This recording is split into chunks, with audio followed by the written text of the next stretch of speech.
자, 우리가 지난주부터 함께 살펴보고 있는 말씀입니다. 예수님께서 제자들과 함께 지금 예루살렘으로 올라가고 계시는 상황 가운데서 앞으로 예수님께서 이 예루살렘에서 어떤 일을 당하시게 될지에 대하여 지금 예언하시는 내용이죠. 그래서 지난주의 말씀은 이 예언에 대한 말씀에 대하여 이 제자들이 어떻게 반응했느냐라고 하는 것, 그래서 그 상황적인 근거로 함께 말씀을 나눴고요.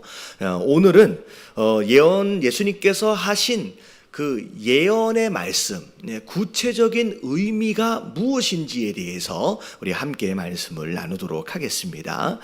자, 오늘 이 말씀을 보면 예수님의 예언에 대하여 이제 자세히 들여다보면 올라가셔서 예수님이 하시게 될 세 가지 일, 어떻게 보면 세 가지 사명이라고 우리가 이제 이야기할 수 있을 것 같은데, 세 가지 사명이 있습니다. 그래서 먼저 19절서부터의 내용을 보면 세 가지가 뭐냐? 자, 이방인들에게 넘겨주어 그를 조롱하며 채찍질하며 라고 나와 있고요. 이게 첫 번째예요. 그리고 두 번째가 십자가에 못 박게 할 것이나, 이게 두 번째고요. 세 번째가 제3일에 살아나리라 라고 하시는, 이게 이제 세 번째입니다. 그래서 간단하게 정리하면 예수님께서 올라가셔서 세 가지를 하실 거예요. 자, 첫 번째는 뭘 당하신다는 거예요? 조롱과 채찍질 가운데 고난을 당하실 것이다. 자, 두 번째가 십자가에 못 박혀 어떻게 될 것이다? 축제될 것이다. 돌아가시게 될 것이다. 자, 세 번째는 제3일에 뭐 하신다? 부활하신다. 자, 이 세 가지로 예수님께서 앞으로 하실 일을 미리 이제 말씀하신 내용입니다. 자, 오늘 말씀의 핵심이 뭐냐? 자, 왜 예수님이 이 사명을 감당하셔야 하느냐는 거예요. 이 세 가지 사명. 그리고 이 세 가지 사명이 우리에게 구체적으로 어떤 의미가 있는지를 점검할 필요가 있다는 거죠. 그래서 사실 오늘 말씀은 여러분 이미 수도 없이 많이 들어왔던 말씀들 가운데 하나일 수 있을 것 같아요. 하지만 굉장히 중요한 복음의 핵심을 다시 점검하는 시간이다라고 생각을 하시면 될 것 같습니다. 그래서 예수님께서 이 예루살렘에 올라가서 하실 이 세 가지 사명과 이 세 가지 사명이 우리에게 어떤 관계와 어떤 의미가 있는지 우리가 함께 살펴볼 때, 자, 우리가 첫 번째, 이 모든 문제의 시작을 사실 성경적인 근거 안에서 함께 살펴볼 필요가 있다는 거죠. 그래서 제가 오늘은 창세기 1장 1절서부터 이제 빨리 설명을 쭉 드리도록 하겠습니다. 자, 창세기 1장 1절에 어떤 말씀이 있는지 여러분들 이미 외우고 계실 것 같아요. 우리 같이 한번 읽어볼게요. 창세기 1장 1절. 자, 다 같이 시작. 태초에 하나님이 천지를 창조하시니. 자, 이 세상이 어떻게 시작되었는지에 대해서 태초를 말씀하실 때, 자, 무엇으로 시작됐냐면 하나님이 이 세상을 창조하심으로 인하여 이 세상이 시작됐대요. 근데 하나님이 이 세상을 창조하실 때 그 창조되어진 존재들 가운데 특별한 존재가 있었는데 그 존재가 누구예요? 바로 우리 인간입니다. 자, 인간이 어떻게 창조되었느냐? 창세기 1장 27절 다 같이 시작. 하나님이 자기 형상 곧 하나님의 형상대로 사람을 창조하시되 남자와 여자를 창조하시고. 자, 우리를 만드셨는데 우리가 누구의 형상으로 만들어졌어요? 하나님의 형상을 따라 만들어졌습니다. 그래서 이렇게 만들어진 우리 인생을 하나님께서 어떻게 하셨는지를 보면 창세기 2장 8절에, 자, 같이 한번 읽어볼게요. 시작. 여호와 하나님이 동방의 에덴의 동산을 창설하시고 그 지으신 사람을 거기에 두시니라. 우리가 알고 있는 에덴 동산, 만드신 세상 가운데 동쪽에 에덴이라고 하는 지역의 동산을 창설하시고 거기에서 그분의 형상을 따라 지어진 그 인간들로 하여금 살도록 허락하셨다라고 하는 거죠. 근데 그 동산의 모습이 어떠했느냐? 그리고 동산 가운데 하나님이 명령하신 게 있는데, 어떤 명령이었느냐? 그 내용이 이제 창세기 2장 16절부터 17절까지 나와 있는 말씀입니다. 16절만 보면, 여호와 하나님이 그 사람에게 명하여 이르시되 동산 각종 나무의 열매는 네가 임의로 먹되라고 말씀하셨어요. 다시 말하면 에덴 동산에 있는 모든 나무의 열매는 다 누구 거다? 다 네 거다. 네가 다 먹어도 된다라고 허락하셨습니다. 그런데 17절에 딱 한 가지 나무의 열매는 먹으면 안 된다고 말씀하셨는데 그게 무엇이었는지 17절 다 같이 시작. 선악을 알게 하는 나무의 열매는 먹지 말라. 내가 먹는 날에는 반드시 죽으리라. 네, 다 먹어도 된대요. 다 누려라. 다 네 거다. 근데 딱 한 가지는 네 게 아니라는 거예요. 누구 거예요? 이건 내 거라는 거예요. 선악을 알게 하는 나무의 열매, 이것만큼은 네 것이 아니다. 먹지 말라. 먹는 날에는 반드시 어떻게 될 것이다? 죽을 것이다 라고 하나님이 경고하셨습니다. 근데 안타깝게도 이 사람이 이 사단의 꾀임에 넘어가서 이걸 어떻게 해버렸어요? 먹게 돼버렸어요. 그 상황이 창세기 3장 6절 말씀에 나와 있어요. 다 같이 한번 읽어봅니다. 시작. 여자가 그 나무를 본즉 먹음직도 하고 범직도 하고 지혜롭게 할 만큼 탐스럽기도 한 나무인지라. 여자가 그 열매를 따먹고 자기와 함께 있는 남편에게도 주매 그도 먹은지라. 여자와 남자가 함께 그 열매, 정말로 따먹으면 안 된다고 하는 그 열매를 따 먹어버렸습니다. 어찌 보면 이것이 하나님의 말씀에 대한, 명령하심에 대한 불순종으로 인하여 결국은 우리 가운데 범죄함이 일어나게 된 거죠.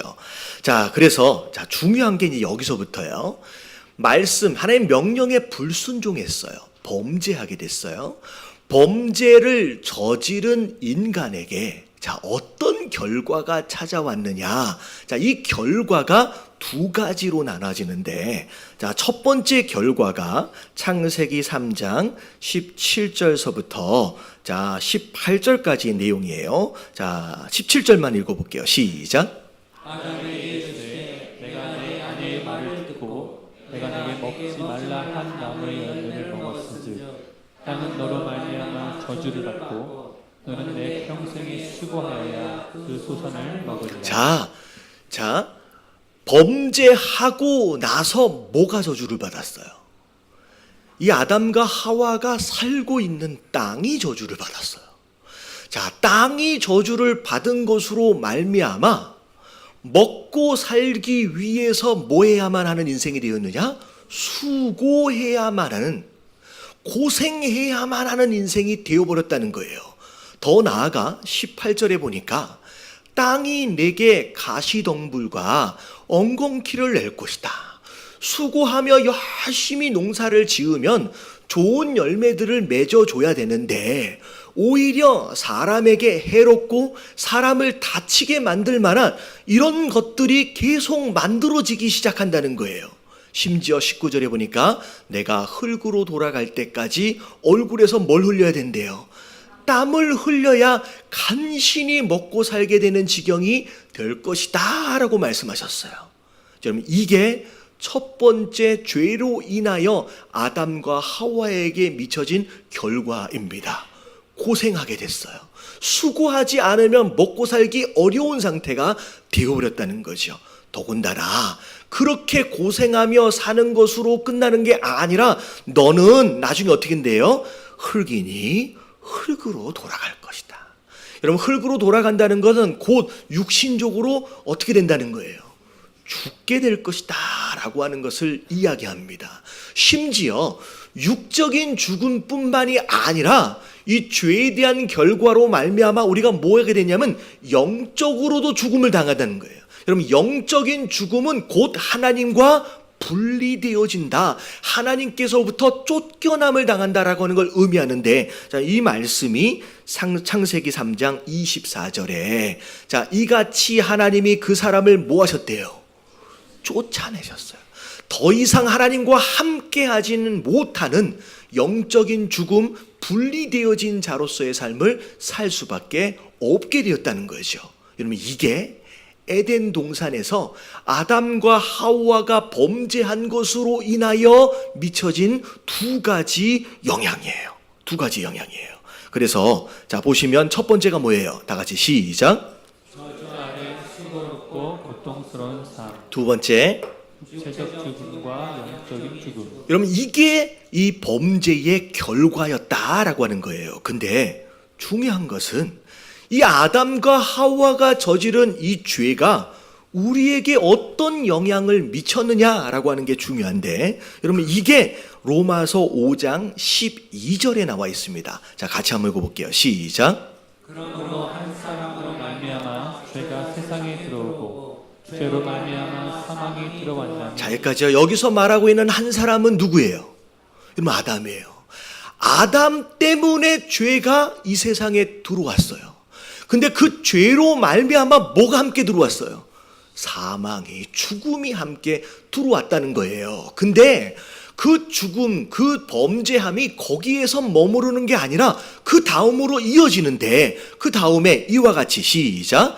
이와 같이 모든 사람이 죄를 지었으므로 사망이 모든 사람에게 이르렀느니라. 예, 이 아담만 죄를 지은 게 아니라 사실은 우리도 똑같은 죄를 짓고 산다는 거예요. 그래서 이와 같이 모든 사람이 죄를 지었으므로 사망이 누구에게 들어왔어요? 모든 사람에게 다 이르렀다라고 성경이 이야기하고 있어요. 다시 말하면 아담이 범죄한 것으로 인하여 발생한 결과가 그 아담에게만 머무르는 게 아니라 지금 오늘날 이 세상을 살고 있는 우리도 똑같이 죄를 짓고 사는 자로서 그 모든 영향이 누구에게도 미치고 있다는 거예요. 우리에게도 미치고 있다라는 거예요. 그래서 우리가 수고하지 않으면 먹고 살 수 없고, 근데 그렇게 수고하고 힘쓰고 있음에도 불구하고 좋은 열매가 아니라 힘들고 어려운 일들이 계속 주변에 발생하고 있는 이유, 그리고 결국은 육적으로 죽을 수밖에 없고 결국은 영적으로 죽을 수밖에 없는 모든 원인은 사실 무엇 때문에 일어난 일이냐? 우리의 범죄함으로 인하여, 죄 때문에 이 모든 일들이 일어났다라고 하는 거예요. 여러분, 이게 우리가 고생하는 이유예요. 우리가 죽게 되는 이유라는 거예요. 근데 자, 하나님께서 이렇게 고생하며 저주 가운데 고생하며 죽을 수밖에 없는 우리를 내버려 두지 않으시고 우리를 뭐 하셨다? 사랑하셨다라고 하는 것에서 이런 복음이 시작이 됩니다. 그래서 이 요한 1서 4장 9절 말씀에 보면 자, 이렇게 나와 있어요. 하나님의 사랑이 우리에게 이렇게 나타난 바 되었으니, 다 같이 시작. 하나님이 자기의 독생자를 세상에 보내심은 그로 말미암아 우리를 살리려 하십니다. 네, 우리를 살려주시기 위해서 이 땅에 누굴 보내주셨대요? 독생자를 보내주셨대요. 그래서 10절에 보니까 사랑은 여기 있으니 우리가 하나님을 사랑한 게 아니죠. 하나님이 우리를 사랑하셔서 우리의 죄를 속하기 위하여 화목제물로 그 아들을 보내셨다라고 말씀하시는 거예요. 그리고 오늘 말씀에서 굉장히 중요한 표현이 우리 죄를 뭐하기 위해서? 속하기 위해서. 그러면 이 속한다라고 하는 의미가 뭐냐? 여러분, 전문 용어로 대속이라고 이야기하는데, 여러분, 이게 무슨 의미냐? 여러분, 이런 거예요. 여러분, 하나님은 사랑이세요. 죄로 인하여 죽을 수밖에 없는, 저주 아래 고통받을 수밖에 없는 우리를 살려주시기 원하세요. 근데 아무리 사랑의 하나님이시지만 이미 죄를 저질러서 그 죄에 대한 대가를 치르고 있는 우리 인생을 향하여서 야, 오늘부터 너 죄 없는 걸로 해줄게. 그냥 행복해도 돼.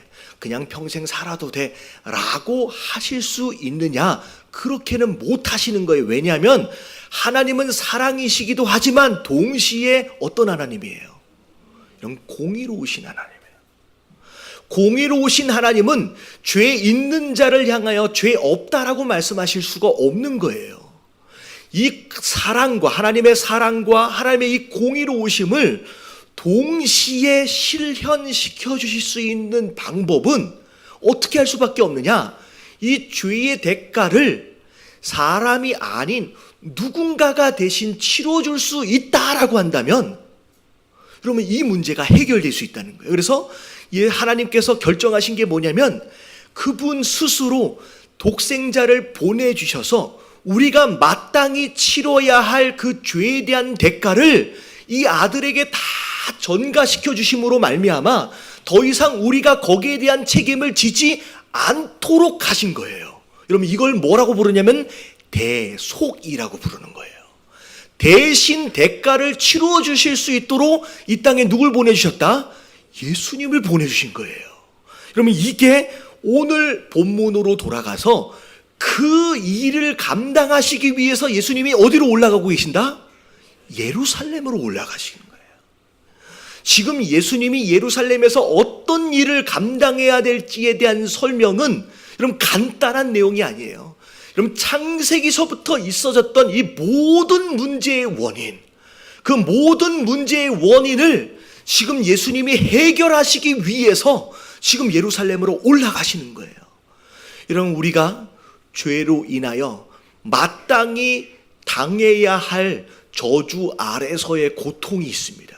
근데 그 고통을 우리가 당하지 않도록 하기 위해서 예수님이 올라가서 내가 친히 그 고통을 뭐 하시겠다? 당해 주시겠다라고 말씀하시는 거예요. 자, 이 말씀이 이사야서 53장 3절부터 6절까지 나오는데 여기 나와 있는 빨간 노란색 내용은 다 우리가 당해야 돼요. 근데 다 누가 대신 당해 주셨어요? 예수님이 당해 주신 거예요. 한번 읽어볼게요. 3절서부터 시작. 그는 멸시를 받아 사람들에게 버림받았으며 간고를 많이 겪었으며 질고를 많은 자라. 마치 사람들이 그에게서 얼굴을 가리는 것 같이 멸시를 당하였고 우리도 그를 귀히 여기지 아니하였도다. 그는 실로 우리의 질고를 지고 우리의 슬픔을 당하였거늘 우리는 생각하기를 그는 징벌을 받아 하나님께 맞으며 고난을 당한다 하였노라. 그가 찔림은 우리의 허물 때문이요 그가 사망은 우리의 죄악 때문이라. 그가 대신 징계를 받음으로 우리는 평화를 누리고 그가 대신 채찍에 맞음으로 우리는 나음을 받았도다. 우리는 다 양 같아서 그릇 행하여 각기 제 길로 갔거늘 여호와께서는 우리 모두의 죄악을 그에게 감당하시키시고 우리의 모든 죄악을 예수님께 담당시켜 주심으로 말미암아 우리가 당해야 할 멸시와 간고와 질고와 이 모든 슬픔을 그분이 대신 짊어지셨다라고 하는 거예요. 여러분 이게 복음인 줄로 믿습니다. 더 이상 우리가 여러분 이걸 짊어지고 가야 할 이유가 없어요.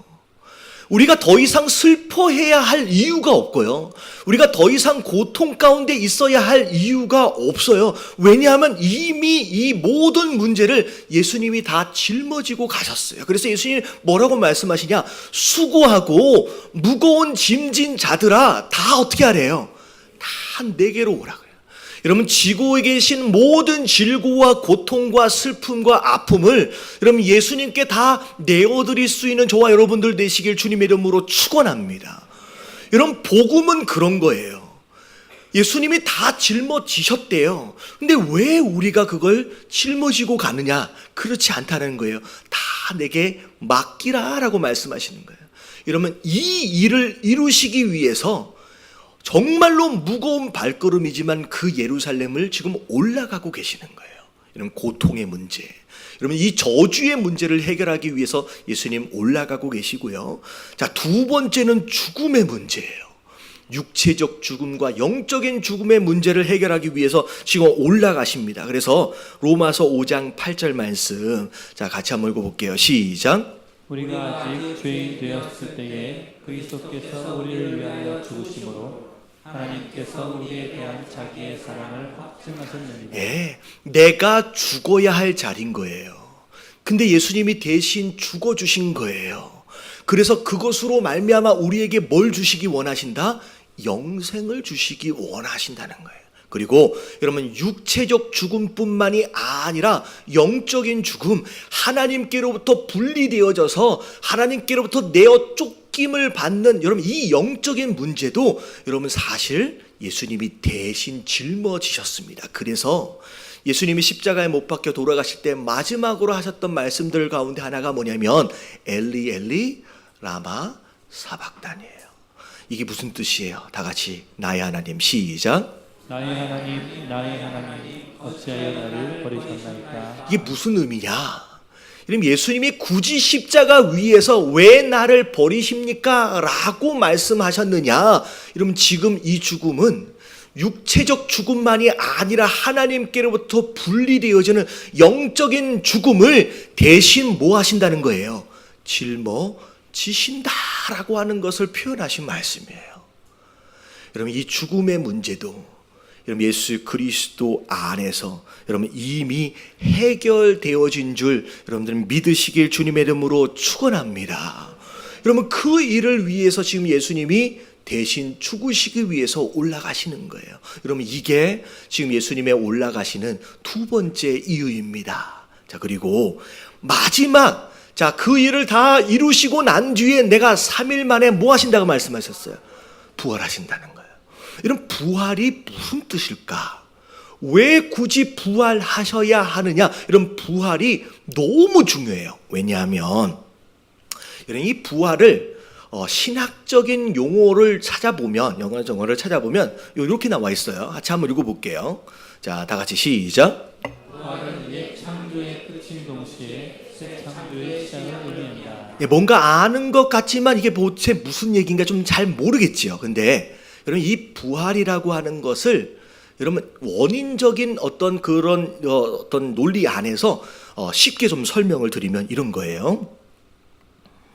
예수님이 우리를 대신해서 죽으실 수 있는 자격이 있는가에 대한 증거입니다.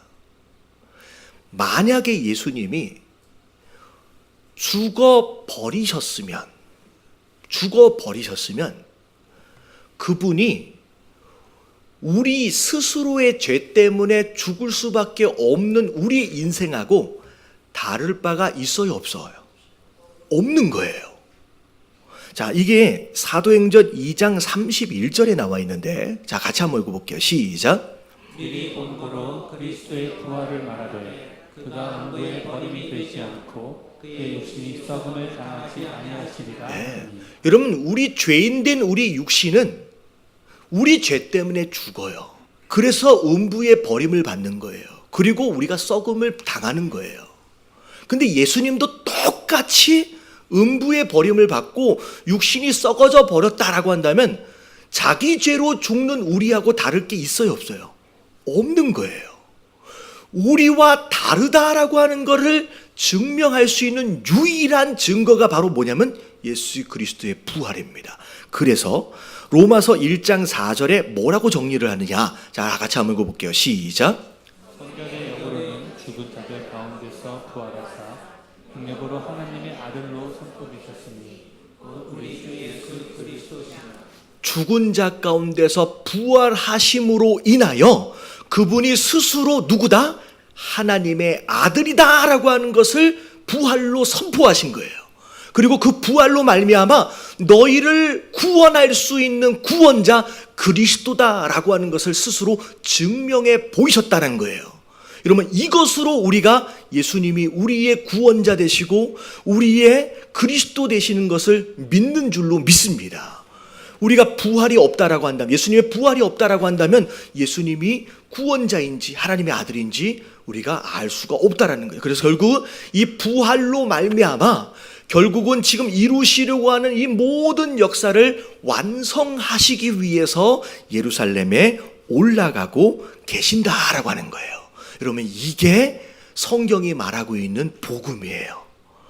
여러분, 이걸 우리가 알고, 자, 이제는 어떻게 해야 되느냐? 자, 요한복음 3장 16절입니다. 자, 같이 한번 읽어볼게요. 시작. 하나님이 세상을 이처럼 사랑하사 독생자를 주셨으니 이는 그를 믿는 자마다 멸망하지 않고 영생을 얻게 하려 하시라. 예, 하나님이 우리를 이렇게 사랑하셔서 독생자를 보내셔서 우리가 짊어져야 할 그 모든 저주와 고통을 다 대신 짊어지시고, 정말 우리가 죽어야 할 이 육적인 죽음과 영적인 죽음의 문제도 다 해결해 주시고, 그리고 부활하심으로 말미암아 그분 스스로 내가 하나님의 아들이며 내가 구원자다라고 하는 것을 선포하신 그 사건을 우리가 뭐 하면 된대요? 믿기만 하면 된대요. 여러분, 이 믿기만 하면 우리가 뭐 하지 않는다? 더 이상 멸망하지 않는데요. 더 이상 고통받는지 않는데요. 더 이상 수고하지 않는데요. 더 이상 슬픔 가운데 괴로워할 필요가 없다라고 하는 것. 그리고 심지어 우리에게 뭘 주신다? 영생을 주신다라고 말씀하셨어요. 여러분, 이 사실을 믿으시길 주님의 이름으로 축원합니다. 여러분, 성도다라고 하는 것은 교회를 다니는 사람을 이야기하는 게 아니에요. 예수님이 날 대신해서 모든 저주와 고통을 짊어지셨고, 예수님이 날 위해서 이 모든 죽음을 다 짊어지셨다라고 하는 것을 믿고 하나님께 나아갈 줄 아는 자, 여러분, 이게 여러분 성도인 줄로 믿습니다. 여러분, 이 사실을 깨닫고 믿는 것이 성도 되어짐의 가장 기본이다라는 거예요. 여러분, 이 자리 가운데 여러분 아직도 예수 그리스도를 믿지 못하신 분 계시다라고 한다면, 여러분 오늘 이 말씀을 통하여 예수 그리스도를 믿으실 수 있는 저와 여러분들 되시길 주님의 이름으로 축원합니다. 그래서 나 때 나를 대신해서 짊어지신 그 모든 죄에 대한 대가를 여러분 스스로 여러분 이 땅 가운데서 짊어지고 갈 필요가 없고요. 여러분 이미 영접하여 믿고 계시는 분들은 여러분 이 사실을 다시 한번 되새겨 볼 수 있는 저와 여러분들 되시길 주님의 이름으로 축원합니다. 여러분 이미 구원을 받았고 이미 영생을 받았고 이미 저주의 문제를 해결했음에도 불구하고 아직도 그 구원을 온전히 누리지 못하는 사람들이 교회를 다니고 있음에도 불구하고 많다라는 거예요. 아직도 슬픔 가운데, 아직도 고통 가운데, 아직도 수고로움 가운데 저주 아래 있는 사람들이 많다라는 거예요. 그럼 예수님이 대신 다 짊어지셨어요. 여러분 우리는 어떻게 하면 돼요? 이 모든 짐을 다 예수님께 드려버리세요. 여러분 믿으십시오. 그리고 여러분 요한복음 1장 12절 말씀에 믿음이 뭔지에 대해서 더 구체적으로 뭐라고 설명하고 있느냐, 다 같이 한번 읽어볼게요. 시작. 영접하는 자 곧 그 이름을 믿는 자들에게는 하나님의 자녀가 되는 권세를 주셨습니다. 자, 믿는 게 뭐냐? 믿는 게 뭐냐? 뭐 하는 거래요? 영접하는 자, 곧 그 이름을 믿는 자. 다시 말하면 믿는 것은 영접하는 거예요.